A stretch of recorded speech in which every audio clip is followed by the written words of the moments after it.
प्रशासनिक तरीके से अपने खेल कर रहे हैं और ये इसी तरह खेल करते रहेंगे जब तक ईवीएम नहीं हटाई जाएगी तब तक इसी तरह। कि जनता के बीच में जो गलियों गलियों में शराब का दुकान खुलवाए हो तो इससे उनके प्रति जनता में थोड़ा सा गुस्सा आक्रोश आया। केजरीवाल की नैतिकता ने उनको ले डूबा, क्योंकि जब नैतिकता का पतन हो जाएगा तो चाहे गठबंधन बना ले चाहे महागठबंधन बना ले, आप चुनाव नहीं जीत सकते। मैं हूं करमवीर और आज का मुद्दा है दिल्ली चुनाव का परिणाम। जी हां, जिस शीश महल का आरोप भाजपा लगा रही थी, अब इत्तेफाक कहिए इसे या संयोग या प्रयोग, अब उसी का मुख्यमंत्री उस शीश महल में रहेगा। और जिस शराब का घोटाले को लेकर आरोप लगा रही थी भाजपा, अब उस पर आगे क्या होगा देखने वाली बात होगी। दिल्ली के चुनाव में खुद मुख्यमंत्री रहे अरविंद केजरीवाल चुनाव हार गए, उनके कई कैबिनेट मंत्री हार गए, सौरभ भारद्वाज हार गए, मनीष सिसोदिया जैसे लोग हार गए जो अपने स्कूल मॉडल की वाहवाही लूट रहे थे। आज से 12 साल पहले अन्ना हजारे के आंदोलन से निकले अरविंद केजरीवाल भ्रष्टाचार के खिलाफ आवाज़ उठाकर ही आम आदमी पार्टी बनाए थे। और आज ये ताज्जुब की बात है कि 12 साल बाद अरविंद केजरीवाल सत्ता से बाहर हो गए। बीते 27 सालों से भाजपा दिल्ली में सत्ता से बेदखल थी, अब एक बार पुनः वो सत्ता में आई है। आज शाम 7 बजे के आसपास प्रधानमंत्री मोदी भाजपा कार्यालय जाएंगे जहां पर आगे की मीटिंग होगी। चलिए आज इसी मुद्दे पर लोगों से बात करते हैं। आपको क्या लगता है जो दिल्ली के चुनाव का परिणाम आया, अरविंद केजरीवाल हार गए, मनीष सिसोदिया हार गए, शिक्षा मॉडल हार गई उनकी, केजरीवाल का भ्रष्टाचार के खिलाफ आंदोलन हार गया और 10 सीटें ऐसी हैं जहां कांग्रेस का जो मार्जिन है उतने से ही हारे हैं। ये सब इनकी पुरानी हरकतें हैं जो लोग बहुत 2014 से कहते आ रहे हैं लोग, लेकिन उसको संज्ञान में नहीं लिया जा रहा है कि ईवीएम हटाओ, ईवीएम हटाओ। जहाँ तक ये प्रशासनिक दबाव बना करके वोटों का आंकड़ा बदल करके नए वोट बना करके उनसे वोट कहाँ से आ जा रहा है। साला वोट है 1000 और वहाँ पड़ रहा है साला 1200 वोट, तो कहाँ से? राहुल गांधी ने तो पूछा है। हाँ, वही तो कह रहे हैं, वोट ऐसे कहाँ से आ जा रहा है भैया वो इतना। मिल्कीपुर पे आप क्या कहेंगे जो परिणाम आया? सब जगह यही कर रहे हैं। 4 राज्य होते, 4 में से एक राज्य दे देते हैं, उसमें नहीं करते ताकि ये लोगों को ये बना रहे कि भैया वहाँ तो जीते आप लोग, वहाँ ईवीएम पे क्यों नहीं सवाल। एक राज्य छोड़ देते हैं, 4 में से 3 में कब्जा कर लेते हैं। तो प्रशासनिक तरीके से अपने खेल कर रहे हैं और ये इसी तरह खेल करते रहेंगे जब तक ईवीएम नहीं हटाई जाएगी तब तक इसी तरह परिणाम आते रहेंगे। और ईवीएम हटना बहुत लाजमी है और आज नहीं तो कल हटेगी ज़रूर। जब तक नहीं हटेगी इसी तरह खेल होता रहेगा।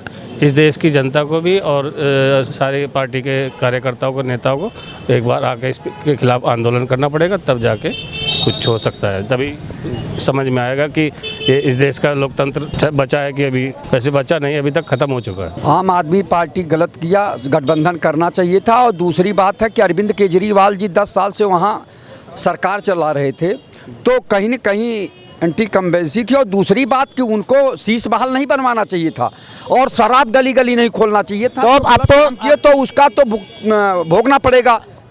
अब तो शीश महल में भाजपा का ही मुख्यमंत्री रहेगा। हाँ, जाना चाहिए। जब आप बनवा दिए तो उसमें राज करेंगे, कोई भी जाएगा तो वही जो मुख्यमंत्री बनेगा उसी महल में जाएगा। लेकिन अरविंद केजरीवाल जी को सोच विचार के काम करना चाहिए था। चूंकि वो भ्रष्टाचार के खिलाफ आए थे, उन्होंने नई राजनीति की शुरुआत करने की धारणा बनाए थे देश में कि मैं नई राजनीति शुरू करूंगा, तो वो वहाँ से विफल हो गए।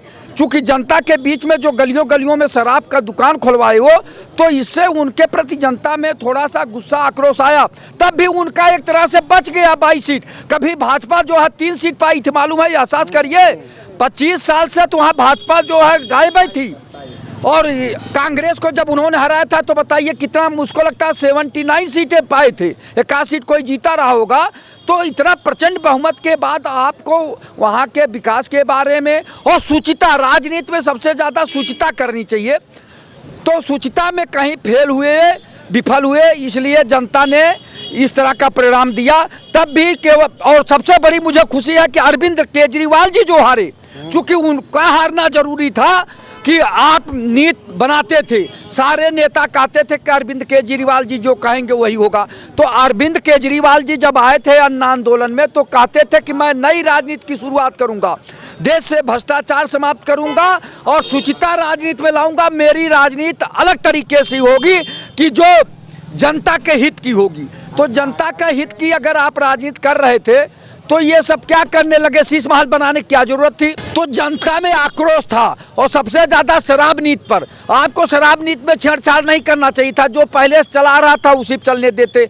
शराब नीति जो आप ले आए तो सुनता हूं कि दिल्ली के गलियों गलियों में भी शराब की दुकानें खुल गई थी, ये गलत निर्णय था उनका। तो तो ये कई ऐसे निर्णय उनके थे जो जनता को बहुत ही असहज कर दिया और जनता ने इनको जो है अब की बार सत्ता से बाहर कर दिया। केजरीवाल की नैतिकता ने उनको ले डूबा, क्योंकि जब नैतिकता का पतन हो जाएगा तो चाहे गठबंधन बना ले, चाहे महागठबंधन बना ले, आप चुनाव नहीं जीत सकते। गठबंधन तो नहीं किए थे ना, इसमें तो 10 सीटें ऐसी हैं जहां वो उतने वोट आ रहे हैं जितना कांग्रेस पाई है। देखिए, गठबंधन सब था, लेकिन जनता ने इनका गठबंधन चलने नहीं दिया। जनता ने सोचा कि ऐसा है कि एक पार्टी लेके चला जाए, जिससे जिसका व्यक्तित्व अच्छा होगा उसको जिताया जाएगा।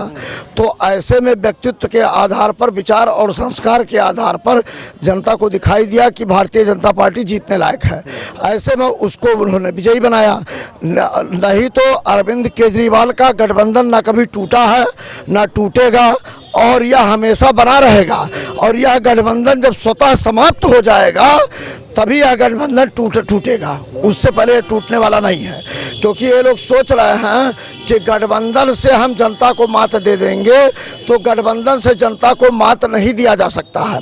जनता विचार, व्यवहार, संस्कार और आपके कार्य देखती है, और जिसमें आप खड़े नहीं उतरे और आपको उतार के फेंक दिया गया। और 10 साल जो ये सत्ता में बने रहे, 12 साल जो सत्ता में बने रहे, उसका सबसे बड़ा कारण था ये लोग प्रलोभन देते रहे कि अब की बार हमारी सरकार तो देश का कल्याण, लेकिन कभी नहीं इन्होंने कल्याण किया। ये लोग अपना कल्याण करते रहे, इसीलिए जेल की सलाखों के पीछे काफ़ी समय तक इन्होंने यह व्यतीत किए। ऐसे में जब सलाखों के पीछे व्यतीत किए तो दिल्ली का विकास नहीं हुआ, दिल्ली इसका कोई काम नहीं हुआ, और दिल्ली की जनता ने इन लोग को जिस आधार पर ईमानदारी का ढोंग रचने के आधार पर चुना था वह भी पूर्ण नहीं हुआ।